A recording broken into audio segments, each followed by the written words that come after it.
দেখতে দেখতে আমাদের বিয়ের অনেকগুলো বছরই পেরিয়ে গেছে। তো আমাদের পরিচিত অনেকে জিজ্ঞেস করে যে তোমাদের তো লাভ ম্যারেজটা ভালোভাবে টিকিয়ে রাখার জন্য তোমরা কি কি টিপস মেনে চলো, একটু বলো না প্লিজ। তো আজকে না আপনাদের কাছে আমরা ওই ভিডিওটা করব বলেই, মানে কথাগুলো বলার জন্য ভিডিওটা বানাচ্ছি, ঠিক আছে? তো লাভ ম্যারেজ টিকিয়ে রাখতে হলে যেটা সবার আগে করতে হবে সেটা হলো নিজের পার্টনারকে ভীষণভাবে বিশ্বাস করতে হবে। এটা হলো 1 নম্বর কথা, ঠিক আছে? সেকেন্ডলি যেটা করতে হবে সেটা হলো নিজের পার্টনারকে একটু কথা বলার সুযোগ দিতে হবে, ঠিক আছে? কারণ সবারই তো কিছু না কিছু বলার থাকে না, তাই না?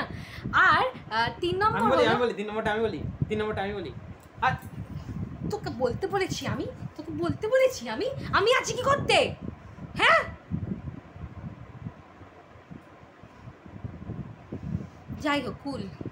যাই হোক 3 নম্বরটা হলো নিজের হাজব্যান্ডকে একটু রেসপেক্ট করতে হয়, ঠিক আছে? ব্যাস, ভেরি সিম্পল। আমরা বউরা বেশি কিছু চাই না, এটাই হয়েছে।